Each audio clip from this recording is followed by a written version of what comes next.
अपनी बस्तियों को नंगी होने से, शहर की आबो हवा से बचाएं उसे, बचाएं डूबने से पूरी की पूरी बस्ती को हड़िया में। सुप्रभात बच्चों, निर्मला पुतुल की कविता आओ मिलकर बचाएं। आज के इस वीडियो लेसन में हम कविता की व्याख्या करेंगे, उसका भाव समझने का प्रयास करेंगे। तो चलिए, क्या कहती हैं निर्मला पुतुल? अपनी बस्तियों को, जो बस्तियां हैं झारखंड की, जिस जगह से संथाली परिवेश से वो आई हैं, वहाँ की जो बस्तियां हैं वो जंगलों से, वनों से, पेड़ पौधों से ढकी हुई हैं। जब वहाँ पर औद्योगिकी के दौरान कल कारखाने लगाए जाएंगे तो वहाँ क्या होंगे? वो जंगल काटे जाएंगे। काटने के कारण जो बस्तियां अभी तक पेड़ों से ढकी हुई थी वो क्या हो जाएंगी? नंगी हो जाएंगी, अर्थात प्रत्यक्ष हो जाएंगी, सबको दिखने लगेंगी। वहाँ कुछ भी ओट नहीं रह जाएगी। शहर की आबो हवा से बचाएं। ऐसा क्यों कहती हैं कि शहर की जो हवा है वह गांव के लोगों तक ना पहुँचे? कारण गांव के लोग, जो संथाली परगना है, जो परिवेश है, उसकी अपनी पहचान, अपनी एक आइडेंटिटी है, एक अस्तित्व है।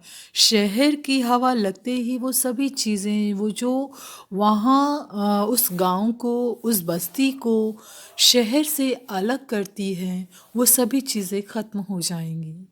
वो उनकी अपनी पहचान, उनके अस्तित्व पर मानो एक संकट उन्हें मंडलाता दिखता है। इसलिए वो कहती हैं बचाएं,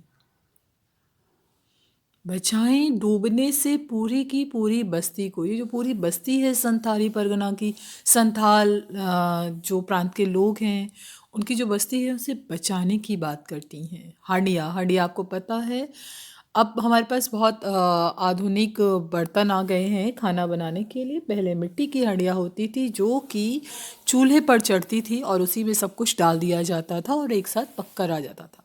यहाँ वही चीज़ वो कहती हैं कि हंडिया में जाकर, मतलब शहर क्या है? एक हंडिया के समान है जिसमें भिन्न भिन्न अलग अलग गांव क्षेत्र के लोग जाते हैं और वो उनकी अपनी पहचान खोती चली जाती है। अपने चेहरे पर संथाल परगना की माटी का रंग, भाषा में झारखंडीपन।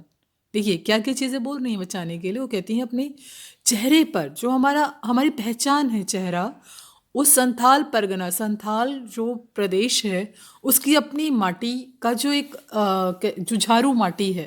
क्योंकि संथाल, बेरसा और मुंडा आपने सुना होगा ये नाम, आपने सोशल साइंस पढ़ा होगा क्लास 10th में।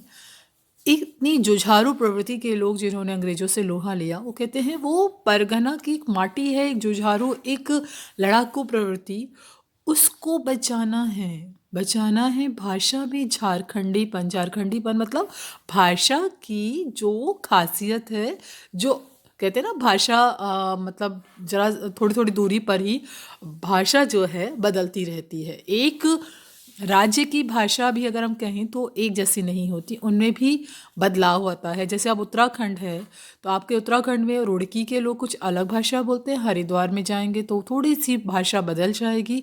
जब आप ऋषिकेश, देहरादून, मसूरी या उत्तरकाशी या पौड़ी गढ़वाल, टिहरी यहाँ तक पहुँचते हैं तो भाषा अलग अलग रूप में होती चली जाती है। तो कहते हैं जो झारखंडीपन है भाषा का, उसे हमें बचाना है। ठंडी होती दिनचर्या में जीवन की गर्माहट, मन का हरापन, भोलापन, दिल का अक्खड़पन, जुझारूपन। क्या कहती है? ठंडी होती दिनचर्या। दिनचर्या को ठंडा क्यों कहा है बेटा? क्योंकि आज हम बहुत ज़्यादा प्रसन्न नहीं होते अगर कोई हमारा करीबी आता है। हम कहते हैं अच्छा आ गए, मतलब एक तरह से भी बोझ सा प्रतीत होने लगा है। हम अब अपने रिश्तेदारों से मिलने पर या उनके आने पर या कहीं जाने पर हमें वो प्रसन्नता नहीं होती जो पहले हुआ करती थी। या किसी का आना, हम खुशी से झूम उठते थे। अब हमें लगता है कि अगर ये आ गया तो कहाँ रहेगा। अच्छा, हमारा एक रूटीन डिस्टर्ब होगा, हमारा जो एक कह सकते थे अभी तक की प्राइवेसी थी वो थोड़ी-सी उसमें परेशानी आएगी। हमारे जो चीज़ें हमें मिल रही थी उसमें बँटवारा हो जाएगा। ये सब चीज़ें मानो तो हम किसी के आने पर बहुत ज़्यादा प्रसन्न नहीं होते। हम क्या करते हैं उसे वो चीज़ धीरे-धीरे कम होती जा रही है। उसी को क्या बोलती है निर्मला पुतुल कि ठंडी होती दिनचर्या में जीवन की गर्माहट, रिश्तों की जो गर्माहट है एक दूसरे से मिलने पर जो एक खुशी होती थी उसे हमें बचाना है। मन का हरापन, हरापन मतलब खुशहाली। मन किसी चीज़ को देखकर एकदम प्रसन्न हो उठता था, अब वो नहीं होता, उसे बचाना है। दिल का भोलापन मतलब अपने जो एक सादगी है उसे बचाना है। अक्खड़पन, जुझारूपन, अक्खड़पन जैसे कबीर को अगर हम कहें, कबीर दास बहुत अक्खड़ थे। जो उन्हें बुरा लगता था बेबाकी से उसका वर्णन करते थे बिना डरे।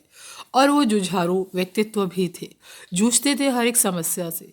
और लेकिन इसी कारण उनके अंदर बहुत ज़्यादा सादगी थी, भोलापन था। भोलापन अगर बचाना है तो बाहर से कठोर होना आवश्यक है।